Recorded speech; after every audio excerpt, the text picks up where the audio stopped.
Bienvenidos. Hoy nos vamos a meter con una figura que, proyecta una sombra larguísima y compleja sobre la historia chilena. Catalina de los Ríos y Lisperger, mejor conocida, claro, como la Quintrala.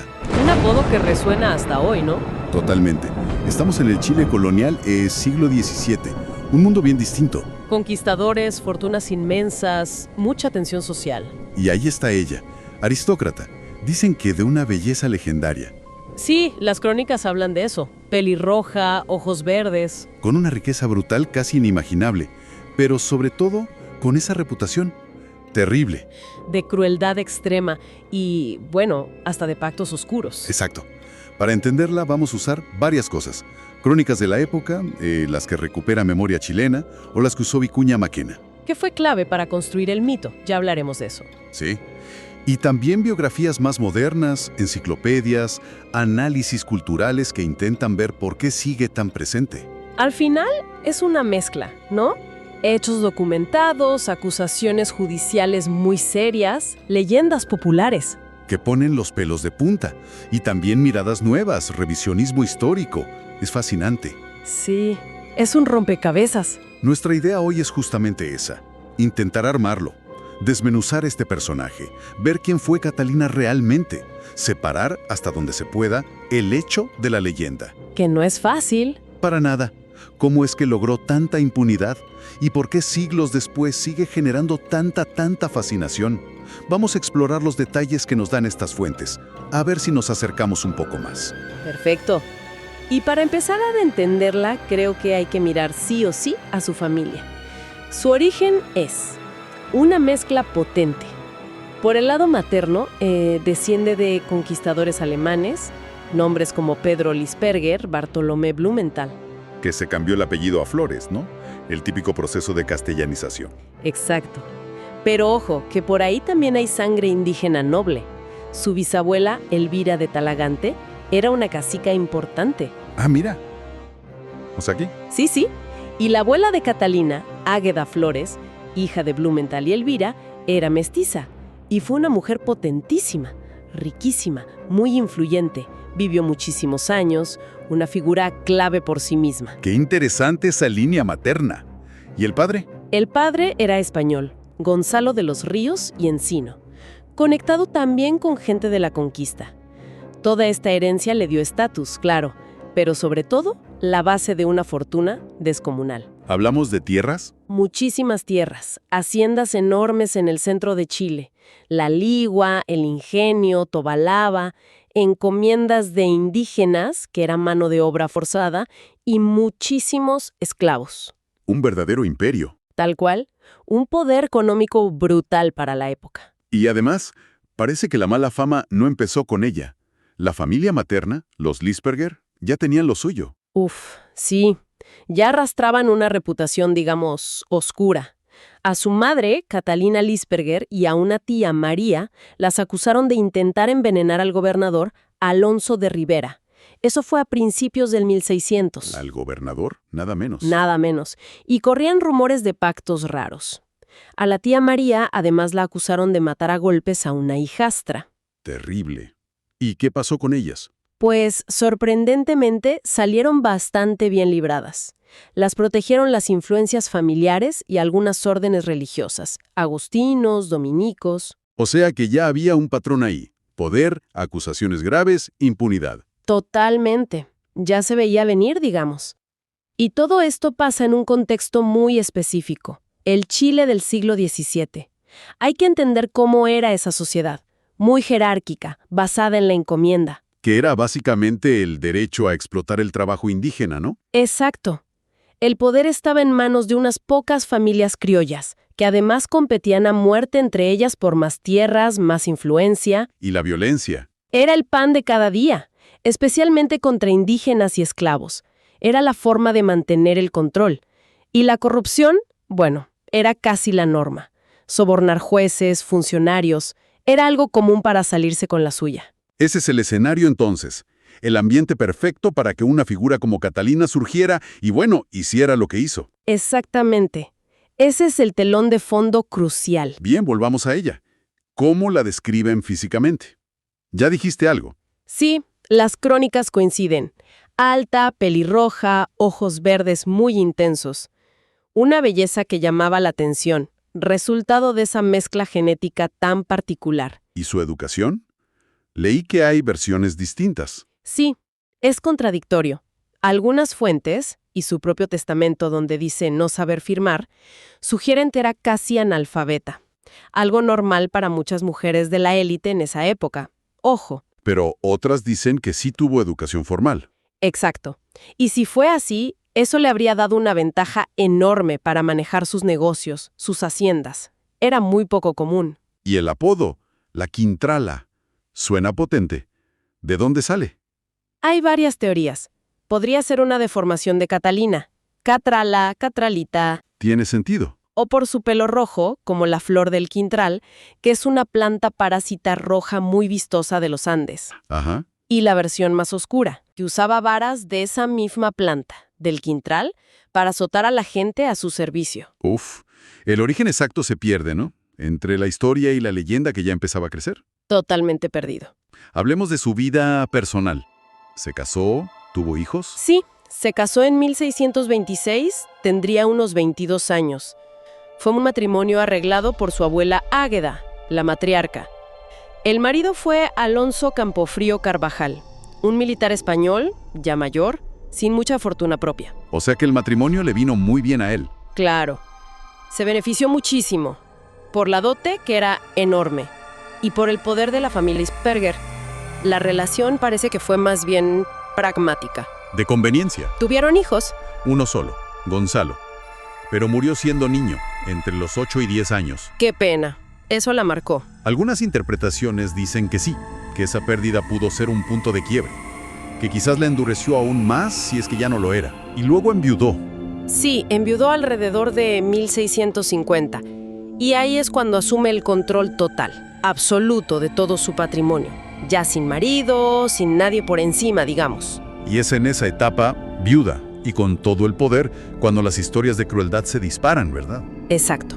Ahí es donde la leyenda negra toma fuerza. ¿Qué sabemos de las acusaciones más concretas? La primera es tremenda, el asesinato de su propio padre. Sí, Gonzalo de los Ríos, en 1622. Ella era muy joven, 18 años apenas. Una tía paterna la acusó directamente de envenenarlo con un pollo mientras él estaba enfermo. Con un pollo, es hasta cinematográfico. ¿Y qué pasó? Nada, nunca la procesaron por eso. Otra vez, las influencias familiares debieron ser claves. Increíble. ¿Y después? Las historias de las haciendas. Uf, ahí viene lo más grueso. El trato a sus sirvientes, a los inquilinos indígenas, a los esclavos, sobre todo en la ligua y el ingenio. Los testimonios que se recogieron después en las investigaciones judiciales son, bueno, ponen la piel de gallina. ¿Qué tipo de cosas? Hablan de un régimen de terror absoluto. Azotes constantes, a veces hasta causar la muerte, quemaduras con hierros candentes, mutilaciones. Mutilaciones. ¿Cómo cuáles? Mencionan cortar lenguas, cortar pechos a las mujeres, usar garfios, marcar a la gente como si fueran ganado, ponerles púas bajo las uñas, Dios mío. restregar ají o ortigas en las heridas para que doliera más. Una crueldad, digamos, refinada y sistemática. ¿Hay casos específicos que se conozcan? ¿Nombres, historias? Sí, algunos quedaron registrados. El de un esclavo llamado Ñatucón Getón. Dicen que lo mató y dejó el cuerpo tirado sin enterrar, semanas enteras, como advertencia. Qué macabro. O el de una indígena Isabel. La azotó estando embarazada hasta que perdió al bebé y murió ella también. O un niño mulato, muerto a palos y también dejado insepulto. ¿Es difícil de procesar tanta brutalidad? Es abrumador. Y sugiere que no eran hechos aislados, sino una práctica constante, ejercida con total impunidad dentro de sus tierras. Incluso hubo una rebelión, ¿no? Sí, en 1633. Un grupo de inquilinos huyó desesperado por los malos tratos, pero los capturaron y la represión fue brutal. Y parece que su violencia no se limitaba a la gente bajo su servicio. También atacó a religiosos. Exacto, no respetaba ni eso. Se cuenta que intentó matar a un sacerdote, Luis Vázquez, porque se atrevía a criticarle en sus sermones. ¡Qué audacia! y que atacó con un cuchillo, nada menos que al vicario general de Santiago, Juan de la Fuente Luarte, supuestamente porque él intentaba frenar sus liviandades, sus escándalos. Impresionante. Y sobre todo esto, flotando los rumores de brujería. Siempre presentes. Pactos con el diablo, conocimientos ocultos, decían que los había aprendido de su abuela Águeda, o de esclavas africanas, o de alguna machi mapuche. Ahí es donde la línea entre la mujer histórica y el monstruo de leyenda se vuelve súper borrosa, ¿no? Totalmente, se funden casi por completo. Y justo en esa frontera, entre la historia, la fe y la leyenda, está la historia del Cristo de Mayo. Cuéntame eso. Ah, sí, ese es fascinante. Es una talla de madera, el Cristo de la Agonía, hecha por Fray Pedro de Figueroa. Una imagen muy venerada en Santiago. La tradición dice que esa imagen estuvo primero en casa de Catalina. ¿En su casa? Sí, y la leyenda cuenta que ella se deshizo de la imagen. ¿La echó? ¿Por qué? Porque decía que el Cristo le ponía mala cara, como si la estuviera juzgando o reprochando por sus crueldades. ¡Qué historia! ¿Y qué pasó con el Cristo? Lo llevaron a la iglesia de San Agustín, y ahí vino lo increíble.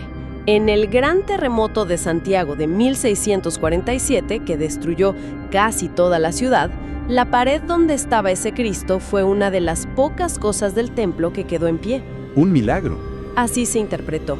Y lo más llamativo, con el temblor, la corona de espinas de la talla se le cayó hasta el cuello. Y dicen que cada vez que intentaban volver a ponérsela en la cabeza, la tierra volvía a temblar. ¡Wow! Eso alimenta la leyenda muchísimo. Totalmente. Pero lo más curioso o paradójico es que Catalina, a pesar de esa historia de rechazo, dejó dinero en su testamento para pagar la procesión anual de ese mismo Cristo. ¿En serio? ¿Después de echarlo de su casa? Sí, es una anécdota que muestra perfecto esa complejidad. Miedo, desafío, quizás culpa, búsqueda de redención al final. ¿Quién sabe? Es que eso nos lleva a la pregunta clave. ¿Cómo? ¿Cómo pudo alguien con tantas acusaciones tan graves de crímenes horrendos moverse con esa libertad durante décadas? ¿Cuál era el secreto de su impunidad? Fue una mezcla de cosas. Una combinación letal, diría yo. Primero, y creo que lo más importante, su plata, su inmensa fortuna. Las fuentes sugieren que la usaba sin disimulo para comprar gente. Sobornos. Sobornos, a jueces, abogados, funcionarios, lo que hiciera falta. Segundo, su red familiar. Pertenecía a una de las familias más poderosas del reino. Tenía parientes en puestos clave, no solo en Chile, sino hasta en la Real Audiencia de Lima, que era el tribunal superior. Conexiones al más alto nivel. Exacto. Y tercero, algo más simple pero igual de efectivo, el miedo. El puro y duro terror que inspiraba. Claro, ¿quién se iba a atrever a denunciarla? Muy pocos. El miedo paraliza, y ella lo sabía usar. Pero aún así, hubo intentos de llevarla ante la justicia, ¿no? La Real Audiencia de Santiago lo intentó. Sí, hubo al menos 2 investigaciones grandes, formales. La primera fue por ahí por 1660. La impulsó el obispo de Santiago, Gaspar de Villarroel. Ah, el obispo. Una figura de peso. Claro, mandaron a un investigador, Francisco de Millán, a sus haciendas. Y encontró pruebas. Calabozos clandestinos, por ejemplo. Después, un oidor, Juan de la Huerta Gutiérrez, siguió investigando y llegó a documentar, según sus informes, casi 40 muertes atribuidas a Catalina. ¿40? Sí, recogió testimonios de esclavos que mostraban las cicatrices, las secuelas físicas de las torturas. Parecía que esta vez sí. Que la justicia llegaba. Exacto. Pero no, ese proceso se fue diluyendo, se estancó misteriosamente. Influencias, burocracia, quién sabe. ¿Y el segundo intento? Fue unos años después, en 1664. Se abrió otra causa por el asesinato concreto de una esclava, Micaela. Y aquí aparece un personaje clave, el gobernador de Chile de ese entonces, Francisco de Meneses. ¿El gobernador? ¿A favor o en contra? A favor de ella. Meneses era un tipo conocido por corrupto y autoritario. Lo llamaban Barrabás. Imagínate. Barrabás. Vaya apodo para un gobernador. Pues Meneses intervino directamente. Levantó un embargo que le habían puesto a los bienes de Catalina. y le dio un privilegio enorme, cumplir la prisión preventiva en su propia casa, en Santiago, Prisión domiciliaria de lujo, digamos. básicamente. En vez de ir a la cárcel común como cualquier otra persona acusada de asesinato. ¿Y Meneses no tuvo problemas por protegerla así, tan descaradamente? Sí, pero después, años más tarde, cuando le hicieron el juicio de residencia, que era como una auditoría al final del mandato, ahí lo acusaron formalmente de haber recibido sobornos gigantescos de Catalina a cambio de protección. ¿Se sabe de cuánto? Se habló de cantidades enormes de cebo, que era muy valioso, miles de cabras, hasta una cadena de oro. Detalles que salieron después, pero que refuerzan esa idea de corrupción total. Una corrupción que permitía que gente como ella estuviera por encima de la ley. Exactamente. El sistema lo permitía, o al menos lo facilitaba mucho. Y el resultado final de todo esto es impactante. Tantas acusaciones, testimonios, investigaciones. Y Catalina de los Ríos y Lisperger nunca fue condenada formalmente. Nunca, por ninguno de los crímenes que le achacaron, murió en enero de 1665 en su casa de Santiago. Libre. Legalmente libre, rodeada de su riqueza, aunque seguramente aislada socialmente, despreciada por muchos, pero libre ante la ley. Increíble. ¿Y su testamento? ¿Qué nos dice? Mencionaste algo antes. Sí, el testamento es otro documento fascinante. Lo redactó poco antes de morir y muestra una preocupación enorme por su alma. Dejó gran parte de su fortuna para obras pías. Encargó miles y miles de misas, por su alma, por la de sus parientes. Miles. Sí, miles. Y un detalle muy llamativo. También mandó decir 500 misas por el descanso de los indígenas que habían muerto a su servicio. Vaya, un reconocimiento de culpa. Es como un reconocimiento implícito de los malos tratamientos, como se decía entonces. Además de las donaciones, como la del Cristo de Mayo, que ya comentamos. Entonces, ¿fue arrepentimiento genuino al final? ¿O un intento de usar la plata para comprarse el cielo, por decirlo así? Esa es la gran pregunta, ¿verdad? Imposible saberlo seguro. Quizás una mezcla de las dos cosas. Miedo al juicio divino, que era muy real en esa época, y también la costumbre de usar la riqueza para asegurarse misas y favores celestiales. Y otro detalle interesante del testamento. Ahí dice que no sabe firmar. Exacto, lo que apoyaría la idea de que era semianalfabeta. Y eso hace todavía más notable que manejara personalmente un patrimonio tan gigantesco. Nombró a albacea un hombre de confianza, el capitán Martín de Urquiza. Con su muerte, entonces, la mujer histórica empieza a dar paso a la leyenda. ¿Cómo se construye ese mito tan potente que llega hasta hoy? Hay varios factores. Primero, las denuncias de la Iglesia, como las del obispo Villaruel. Fueron fuentes clave, pero quizás no totalmente objetivas, por las tensiones que había entre la Iglesia y algunas familias poderosas. Entiendo.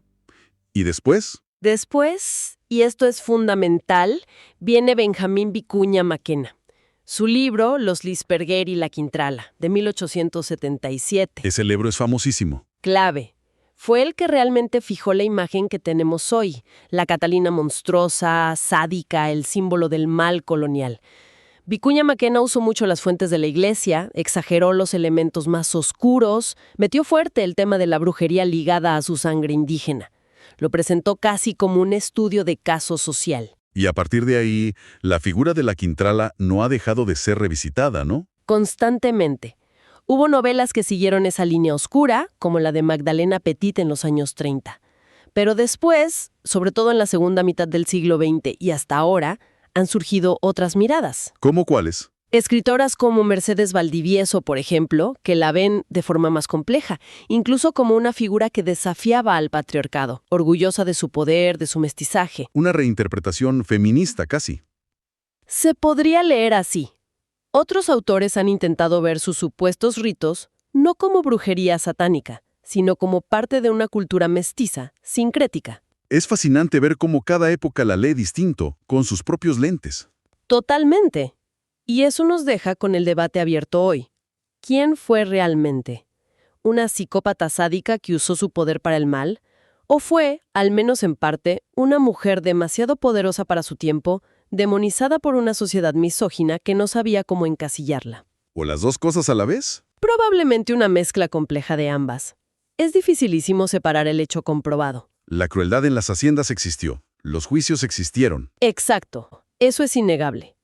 Pero separarlo de las exageraciones, los rumores, la construcción del mito posterior, sobre todo lo de la brujería o cuántos asesinatos cometió ella directamente, es casi imposible. Lo que sí es innegable es el impacto cultural que ha tenido en Chile.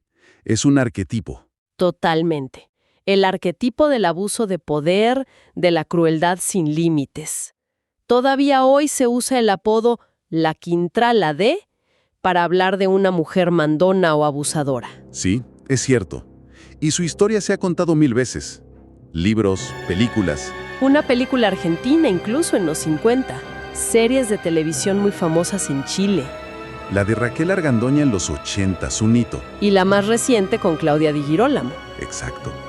Telenovelas, hasta una ópera en Dinamarca. Su figura trasciende. Y su nombre está en lugares, ¿no? Cuevas, parques. Sí, la cueva de la Quintrala, parques, rutas turísticas, hasta estatuas. Como un recordatorio permanente. Y lo curioso es que, aunque se sabe que la enterraron con hábito de monja en la iglesia de San Agustín en Santiago, No se sabe dónde exactamente. no. El lugar preciso de su tumba dentro de la iglesia es un misterio. Otra capa más de enigma para el personaje. Bueno, hagamos una síntesis final. Catalina de los Ríos y Lisperger fue real, existió. Una terrateniente inmensamente rica, poderosa, en ese Chile colonial, con esa herencia mezclada europea e indígena. Una vida rodeada de acusaciones gravísimas, documentadas, de crueldad y muertes. Pero también una impunidad casi total, gracias a su dinero, sus contactos y el miedo que provocaba. Y con el tiempo, la historia y la leyenda se han fusionado de tal manera que hoy es un ícono cultural chileno. Complejo, polémico, pero fascinante. Exacto. Y quizás la reflexión final que nos deja no debería ser solo intentar medir cuánta maldad tuvo ella como individuo, sino más bien qué nos dice su caso sobre esas estructuras de poder, de violencia, de corrupción del sistema colonial. Es una buena pregunta. ¿Y cómo influyó el ser mujer, pero una mujer con un poder económico y social enorme, en un mundo de hombres, en cómo la vieron, la juzgaron y sobre todo cómo la recordamos y la hemos convertido en mito? Quizás la fascinación que sigue generando viene de ahí, de que en ella se condensan aspectos oscuros de la historia y la identidad chilena que todavía resuenan. ¿Cómo cuáles? El abuso de poder de las élites, la impunidad que a veces parece persistir, la dificultad para construir una memoria histórica que sea justa. Tal vez la pregunta más inquietante que nos deja la Quintrala no es sobre su maldad personal, sino sobre qué condiciones permitieron que esa maldad floreciera así, con tanta impunidad, y por qué, como sociedad, elegimos recordarla de la forma en que lo hacemos.